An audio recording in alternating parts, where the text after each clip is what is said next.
Come and get it, girl. While the getting's good, spot 'em in the crowd. Diamond in the rough hood. Model, sexy girl, do your thing is your world. So thorough, so real. Down to earth, looks to kill. Come and get it, girl. While the getting's good, spot 'em in the crowd. Diamond in the rough hood. Model, sexy girl, do your thing is your world. So thorough, so real. Down to earth, looks to kill. Sure, you're right, girl, but do it right, girl. All night long, yeah. Don't you stop now. On and on, move. Show me something, prove it. From the looks of you, I know you can do it.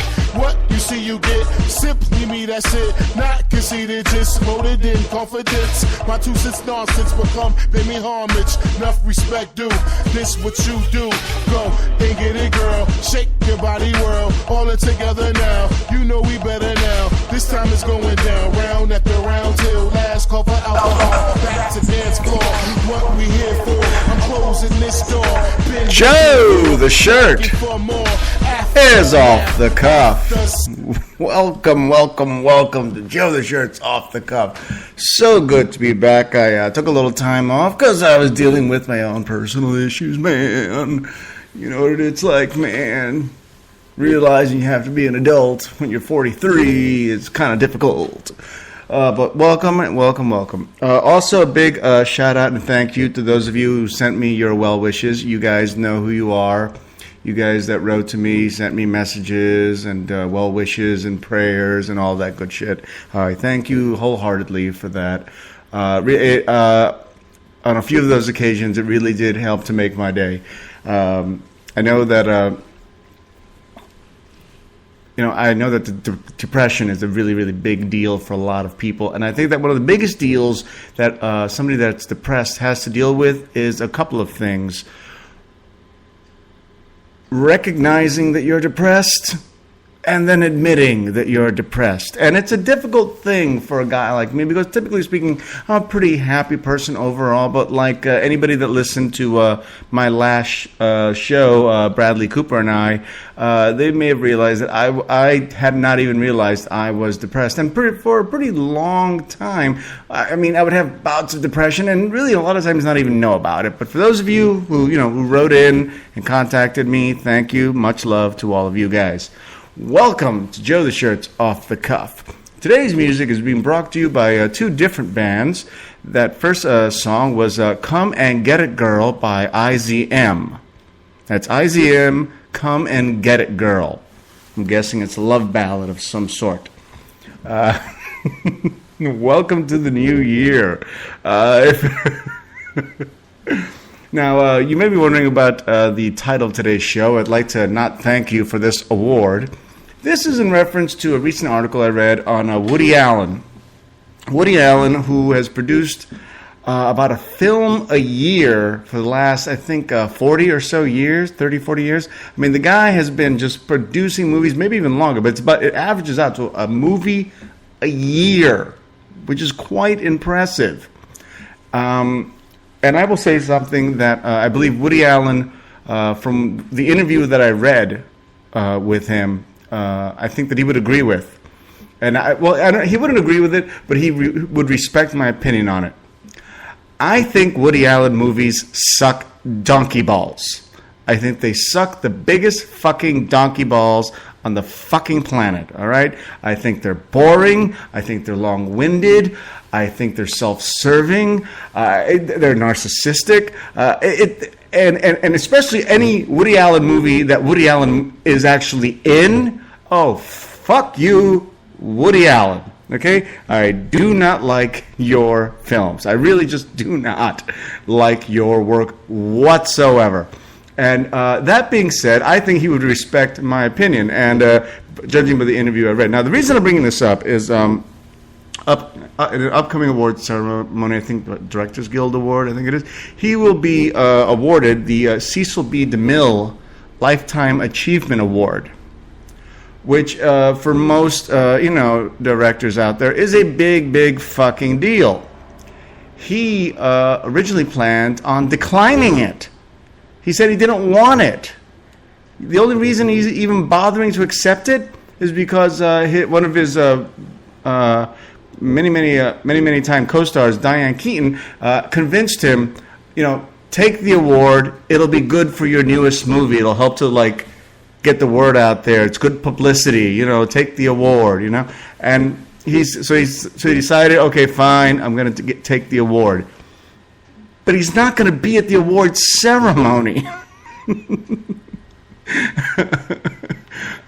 He says that he'd rather be doing anything else. He is going to be in Los Angeles, according to the interview. He's going to be in Los Angeles where the awards are being done. But he has absolutely no plans whatsoever on going to the award ceremony. He's either going to be playing with his band or hanging out with friends or just hanging out at home watching TV, doing, according to him, I'm paraphrasing here, doing anything else but being at the awards that are, more than anything, giving him the biggest honor of the night, a lifetime achievement award, But so he's not going to be there, even though he can be if he wants to be. Now you tell me, does that make him cool, or does that just make him a dick? There's a lot of history in Hollywood, in the entertainment industry in general, of people who are nominated and don't go to the award ceremonies. Sean Penn is one of those people, very famous for not going to award ceremonies when he's been nominated for Oscars and whatnot, and a couple of others here and there. I didn't bother to do the research on who went and who didn't. That's not what this show is about, not the who's and who's. What I'm talking about here is, why do people not go to these award ceremonies when they're nominated? I understand sometimes there are legitimate reasons. There may be health reasons, okay? You're too sick to go. Or maybe you have a family member that you want to spend time with because they're very sick. Maybe you're out of the country. You're doing another gig. Maybe you just got married. You want to go on your honeymoon. You didn't know the awards were going to be on this particular night. There could be hundreds and hundreds of legitimate reasons for not going to an awards ceremony. But just because, fuck it, I don't give a shit, I don't want it even. Really, does that make him cool? Does that make him a dick? I'm trying to figure this out, and my opinion is I think it makes him a dick, honestly. I think it does. You're a dick. If I was nominated for anything, I'd go to the ceremony. I would. It could be that, Joe the Shirt, you've been nominated for absolute shittiest podcaster, web radio show host ever. We have you and a box of Legos and a turnip and a dog as as your competitors, and we're going to give somebody the award, one of you, the award for shittiest podcaster, radio, web show host ever, and I'd still show up. I would absolutely show up. if for nothing else, because I know that would get people to listening to me more. It's hey, did you hear Joe the Shirt, that absolute piece of shit? He was nominated for being an absolute piece of shit. Yeah, I'm gonna go.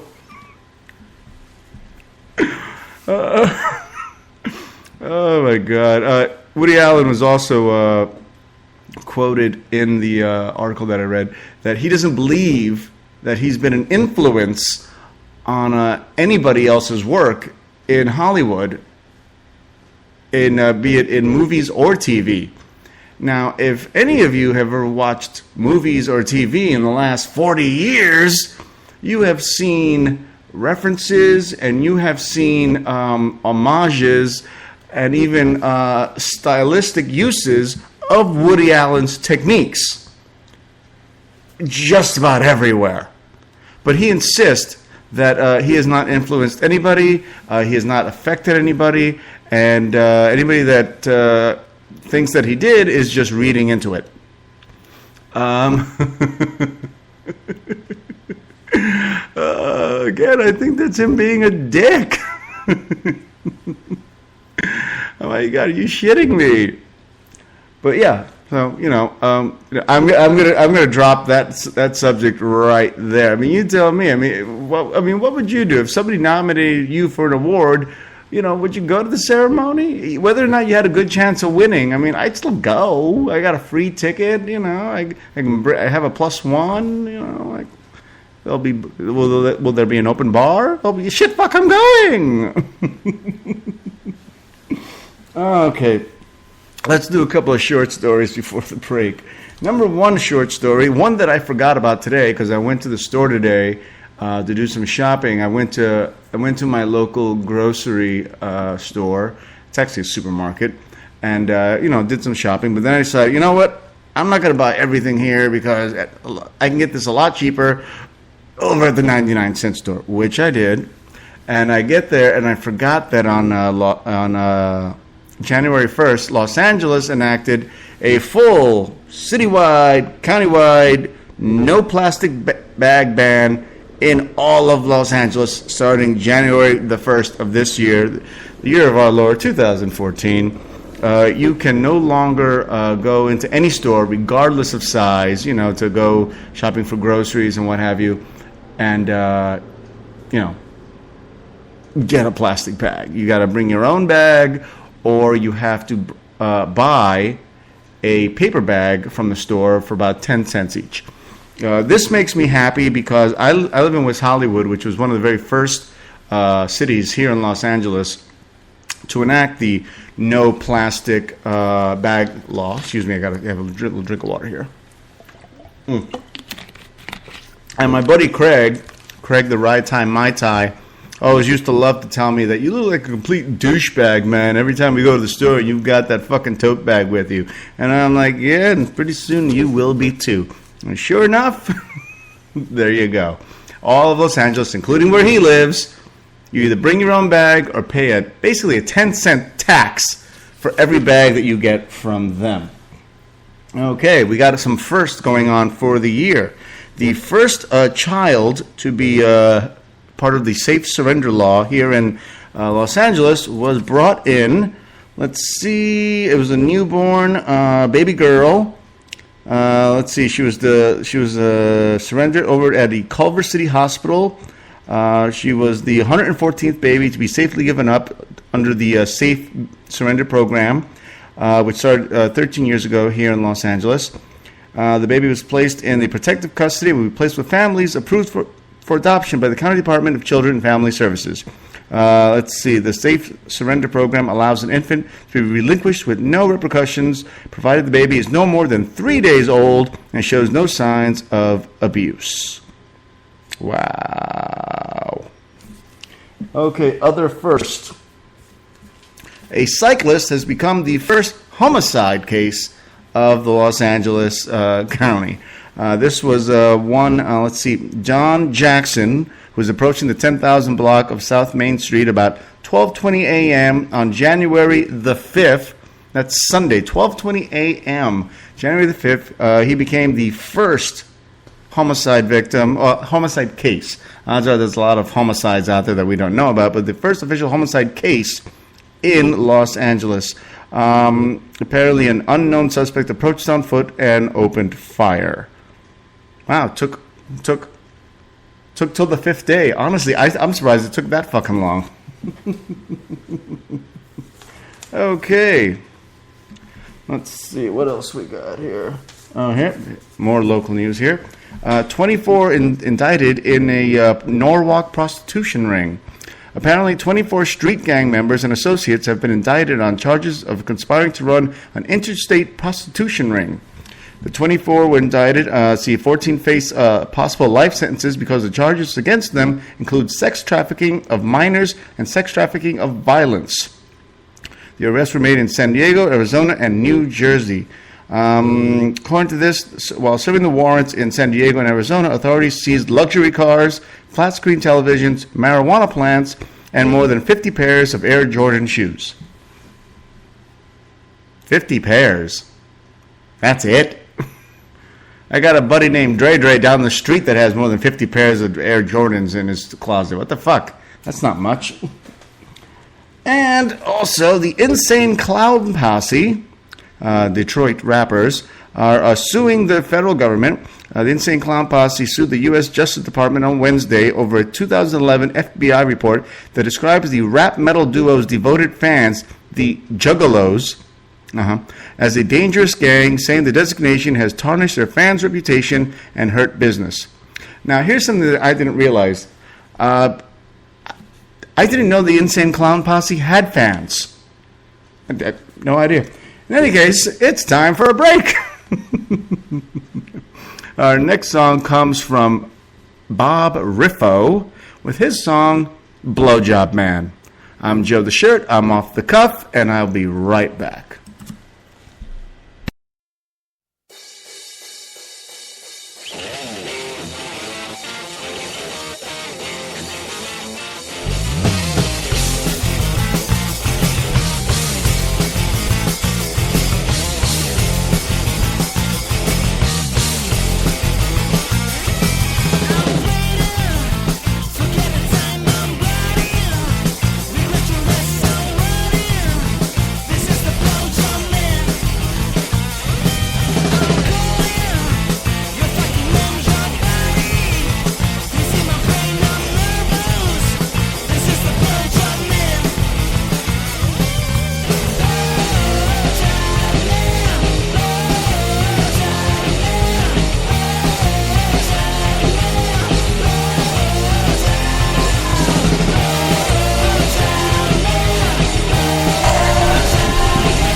Show the Shirts off the cuff once again. Welcome back. That was Bob Riffo and their song, Blowjob Man. I'm having fun. I'm glad to be having fun. I really am. Let's see. Let's go back to some other laws and things that have been going on around here. Let's see. Oh, here we go.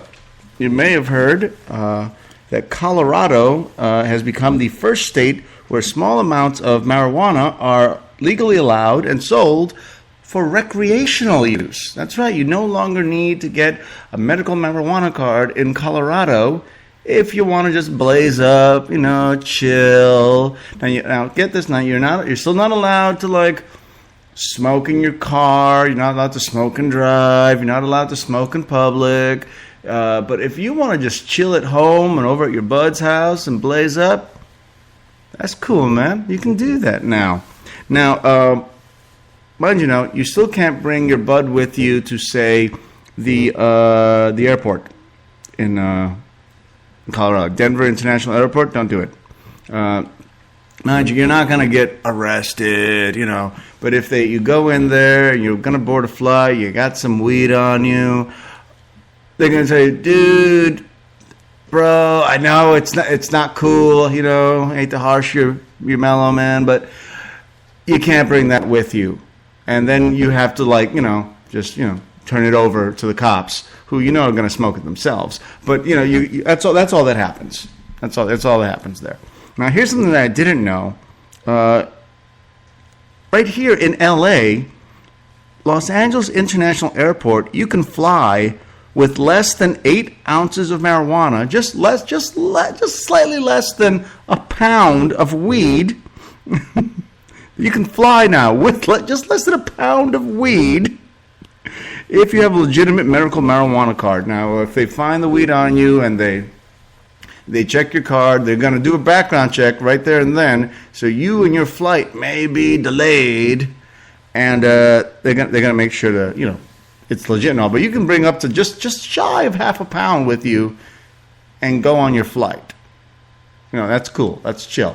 Now, wherever it is you land, that's up to them to decide what to do with you bringing in about a half a pound of weed into their airport, city, state, whatever the hell it is, all right? And also, for all we know, some of the airlines may not really enjoy the fact that you're bringing weed on their plane either. I've done it. What other? By the way, for those kids out there, those teens out there who love to say stupid shit on Twitter and Facebook and Pinterest and Instagram and put on stupid videos on Facebook and YouTube and whatever. For those of you who like to post shit of really stupid shit, nude shots, cock shots, pussy shots, you fucking somebody, you like committing crime.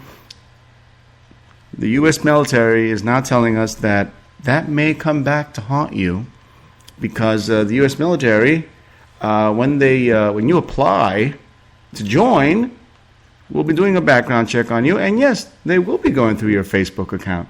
They will be going through your Twitter accounts and whatever other social media you have. They're going to be going through it. So whatever you have up there that you think may hinder your military career, you may take it down or may not put it up in the fucking first place. Or you may just leave it up there because you really don't want to go in the fucking military and just your parents are pressuring you. So who knows? Okay. A 1998 law has been reenacted for another 10 years. This is the federal plastic gun ban law, which has been renewed. First passed in 1988, signed by President Ronald Reagan. The law requires that plastic guns contain enough metal to set off a metal detector or appear in X-ray scanners. It has been renewed twice before under President Clinton and George W. Bush, and each time with little opposition, and has been once again re-signed into effectiveness by President Barack Obama. My real question is, why just 10 years? Why can't we put a permanent ban on plastic guns? Didn't you all see that movie with Clint Eastwood and John Malkovich? He had a plastic gun. He tried to shoot the president. I don't know. It just seems like that's just something you just say, you know what? Until we find a way to detect plastic guns, no plastic guns. Ever. But no. Every 10 years, that's what they do. Oh, my God. Let's see. Have you ever bought something at a flea market or a garage sale or a thrift store and then later found out that it was actually a lot more valuable than what you paid for? Okay. Now, there is a case now going on where a small Pierre-Auguste Renoir landscape painting it set off a dispute between an American art museum and a woman who said that she purchased the painting at a flea market for $7 in the year 2009. Now, let's see here. This is one Martha Fuqua owns the painting. The museum says, though, that the Renoir's 1879 painting, I'm going to mispronounce this immensely, Paysage Boards of Seine, depicting a lush, verdant landscape on the banks of the Seine, was stolen in 1951. Fuqua has attempted to sell the painting at an auction, which caught the museum's attention. The museum contends that it has documents proving that a donor had bequeathed the works to the museum, and the painting belongs to the museum, even if Fuqua did buy it at a flea market sale. This is at the Baltimore. Let's see. A court is hearing scheduled for Friday to determine whether the Baltimore Museum of Art of Virginia resident Martha Fuqua owns the painting. Now, this one is very interesting to me because,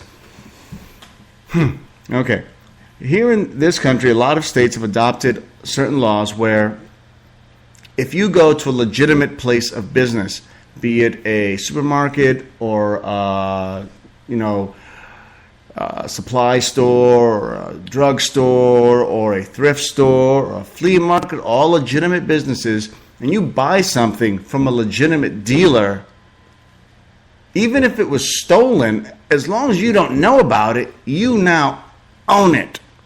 Okay, it could be that, yes, maybe this piece of art was stolen from the museum and then it was fenced. And then the fence decided to give it to his mom, and then the mom had it, and she loved it, and she kept it with her. Then she died, and then somebody lost track of it, and then that kid died, a while ago as well. So then her living relatives are going through her shit and going, "Well, I don't want any of this shit. Do you want this shit? No, I don't want this shit. Let's just donate it to charity."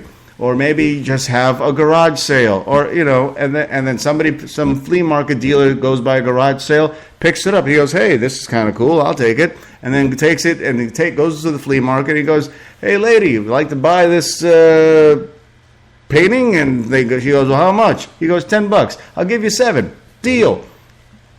She had no idea it was stolen. She bought it from a legitimate dealer under legitimate circumstances.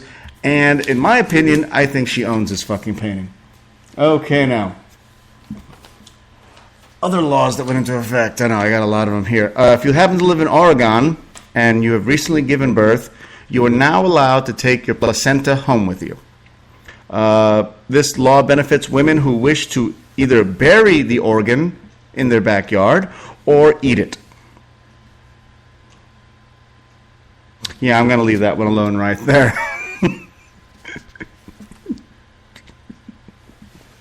You can either take it home and bury it. I don't know why you would want to bury it exactly. And I could even imagine less why you would want to fucking eat it.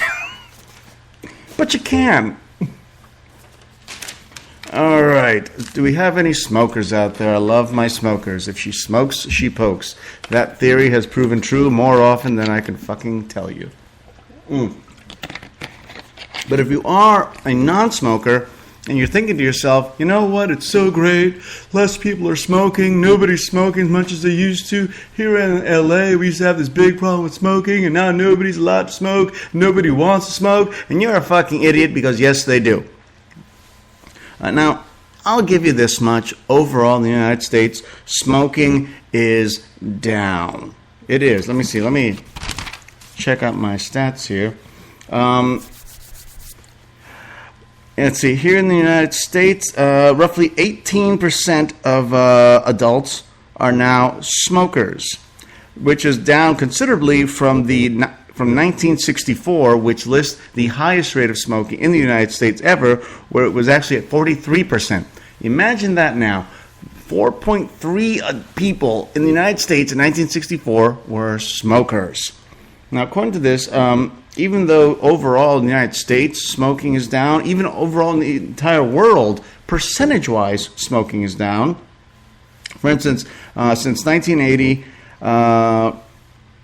let's see, the rate has declined since 1980 by about 25% for men and 42% for women. The problem is, we now have a lot more fucking people, all right? The number of smokers has grown from 721 million to 967 million. In other words, in a world of roughly almost 7 billion people, almost 1 billion of them are still smokers. So still, in this world of ours, of 7 billion people, 1 in 7 of us are still smoking happily. And let's see, and this is when we say smokers, we're talking people that are smoking at least 1 pack a day. What I think is really funny is that they still insist that the reason that there's so many smokers in the rest of the world as opposed to the United States is because so many people still don't realize how dangerous and bad smoking is for you. Yeah, they do. They just don't give a shit. All right, what else we got here? No, don't want to do that one. Oh, one more thing for Los Angeles before we take our last break. The gun buyback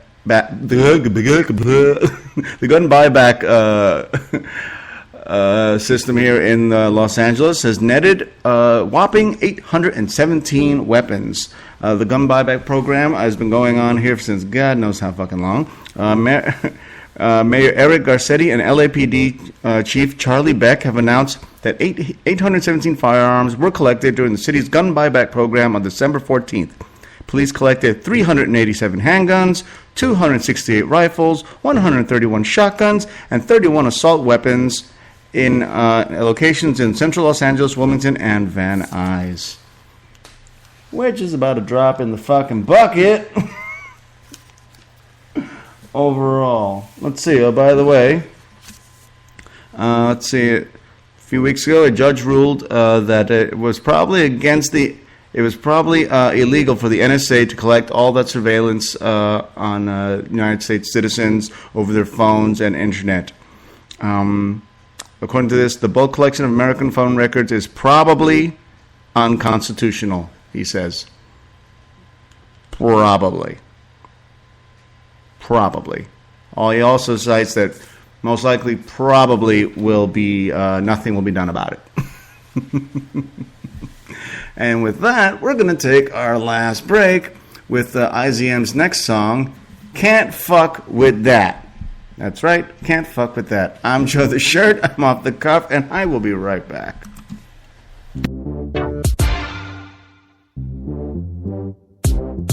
They say the third time is the... So we gonna get it right.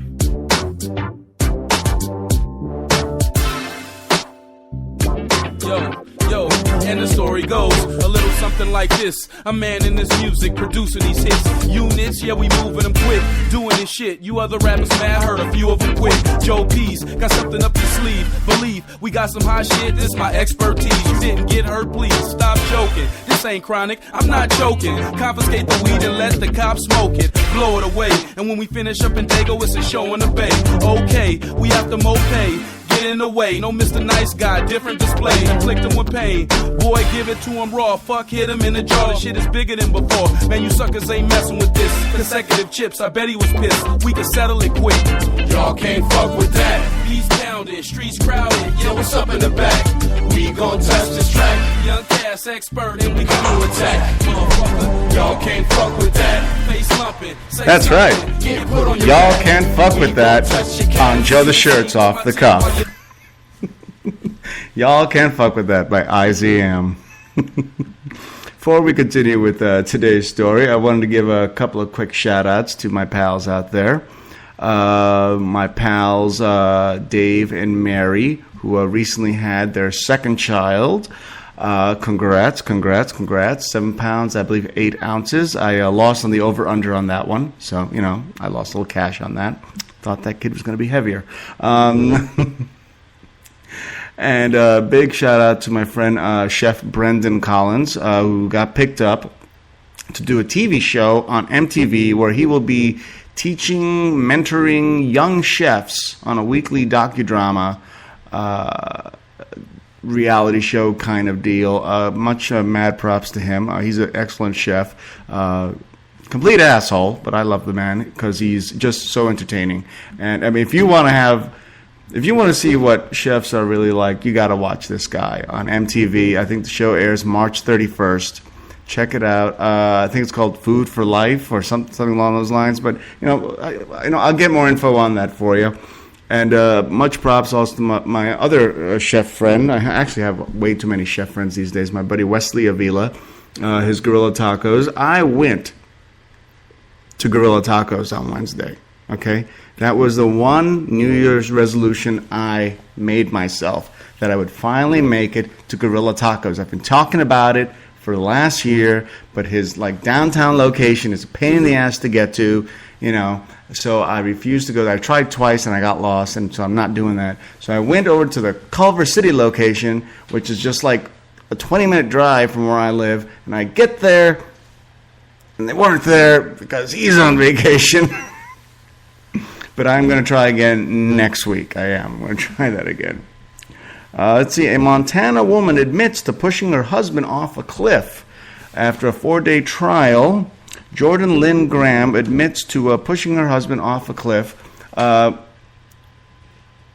which is not all that surprising. I mean, there are plenty of you women out there who have wanted to push your husband off a cliff many times, I'm sure. What makes this interesting was that her marriage only lasted 8 days. Apparently, Jordan had admitted to a friend that she had been unhappy with the marriage. They went on a hike. Allegedly, he grabbed her arm and she pushed him, and he went off the cliff. Then she went home without reporting the incident, called the cops the next day, and then led them to where she did it, saying that he was probably by himself and fell off, to which the rangers and cops asked, it's very unusual that you know exactly where he was. So my advice to you ladies, if you're going to push your husband off a cliff, report that he's missing sooner than later, and then don't give them an idea of where you think he might have been. You know, tell them where you think he should have been, but don't tell them where you think he might have been. That's a bad idea.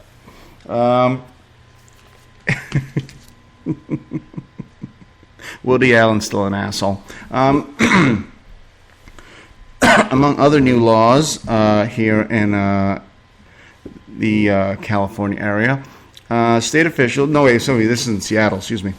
State officials in Seattle have passed a new law saying that they're going to give a 30-year leeway to wind farms. If you're not familiar with what a wind farm is, it is a farm with all those windmills, big-ass spinning windmills that harness energy, electricity for local use. Okay. Apparently, they say that it's now okay for the next 30 years for wind farms in Seattle to either injure or kill gold and bald eagles without prosecution or penalty. See, the problem being is that, eagles fly and they think they're going through a clear passage, and then they get hit by a windmill, and then they usually just die. That's what usually happens there. But now it's okay for the next 30 years, to kill bald and golden eagles, if you happen to have a wind farm in Seattle. Just saying, it's okay.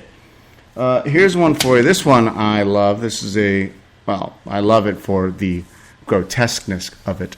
But there's been a video that you may have seen, may be available on the internet. I'm going to see if I can find it, but it may have been taken down by now. But from Beijing, China, it's a video recorded assault of a toddler by an 11-year-old girl in a high-rise building in the Chongqing.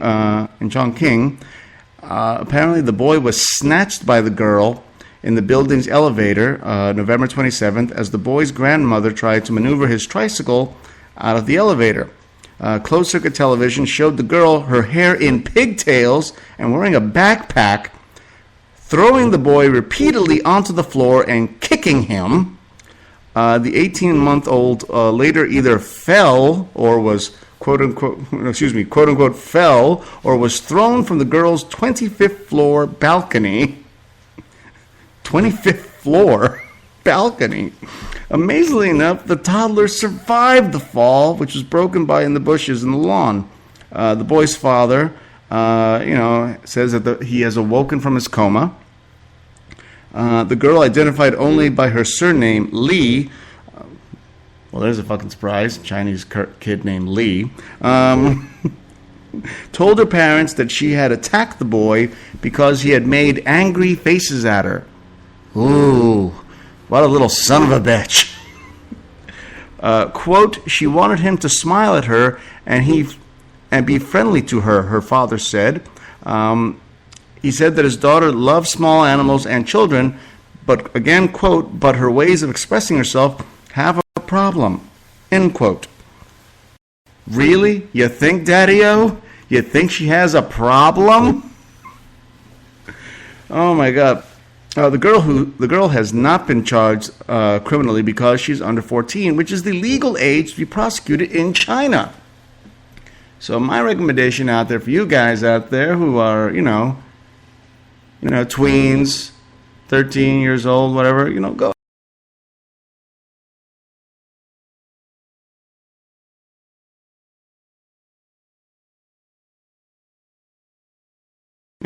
You can commit crimes up to a certain age, and you can only get.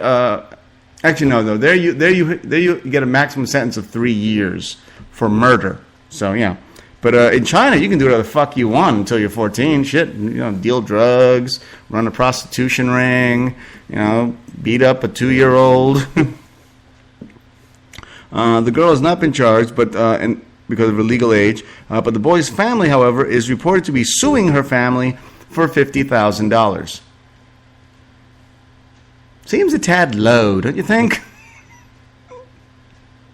Somebody grabs your 18-month-old toddler, kidnaps them basically. Okay, somebody kidnaps your 18-month-old, proceeds to lift him up and slam him into the floor repeatedly, and when he's on the floor, kicks him, drags him into their house, and proceeds to throw them off a 25th floor balcony, putting him in a coma. But you'll take $50,000 though. That's cool. I think that's agreeable. Is that good with anybody? I suppose maybe $50,000 is a lot more there than here. But damn, that seems a little low.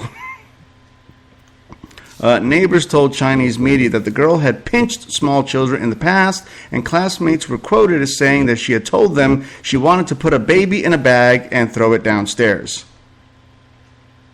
I don't know, this doesn't seem like an isolated incident to me, do you? I don't know. My God. Oh, by the way, for Joe the Shirt's gay report. Oh, by the way, even before that, you may have noticed I'm not doing the celebrity birthday things. That's because the celebrity birthday site that I normally get my information from, they changed their layout, they changed their format, and it doesn't work for me. It doesn't give me the information that I want and the way I want it.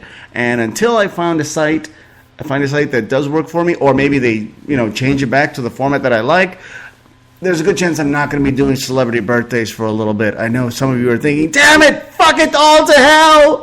How could Joe the Shirt not do celebrity birthdays? How will I know? I guess you could go on the computer yourself, but there you go. And now for the gay report. Let's see, you may have heard that Utah has revoked its gay marriage law for about 2.5 weeks. If you were gay and wanted to get married in Utah, you could.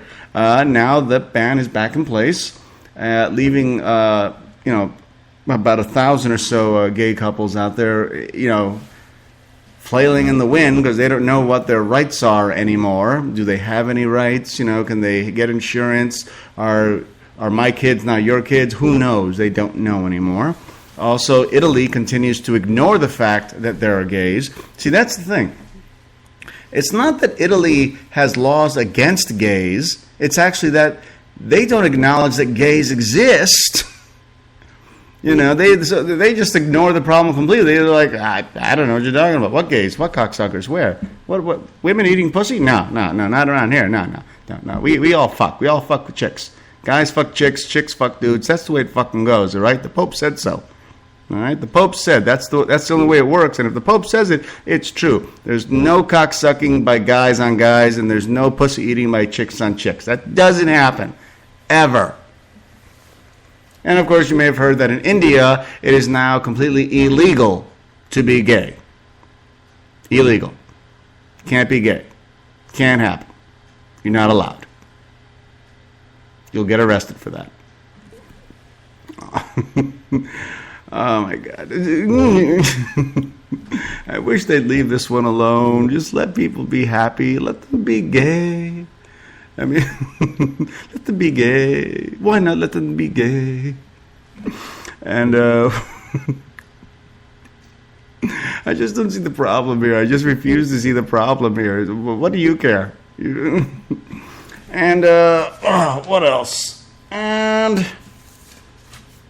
God, I feel like I'm running out of steam. Actually, I'm not running out of steam. I actually went through a lot of my stories a lot faster than I thought I would because I didn't want to be too heavy today. I mean, I want to talk about 11-year-olds beating 18-month-olds nearly half to death. But I don't want to be heavy. I want to keep it light, fun, airy. Like the gays. Sorry, I didn't mean that. Sorry. And then once again, I did want to thank all of you for your support, your love, your shout-outs, the people that wrote to me, and let me know that, things are going to be all right. Right? And I really do appreciate that. It's not easy for me to reach out. I have my pride. I have my cock and balls, so it's not easy for me to let people know that I'm not doing as well as I'd like to be, And it's not easy for me to admit it to myself. So, again, Much love, much thanks to all of you guys out there. And now I got to get going because the Russian and I ordered Indian food tonight, which is completely not gay, okay? And all of the food was made by not gay cooks and was and came from not gay animals. Not gay. All right. Just making sure, okay? In any case, thank you for listening once again. And with our last song of the evening is Bob Riffo and his song, Escape from My Mama. I'm Joe the Shirt. I'm off the cuff. Thank you for listening. Bye-bye.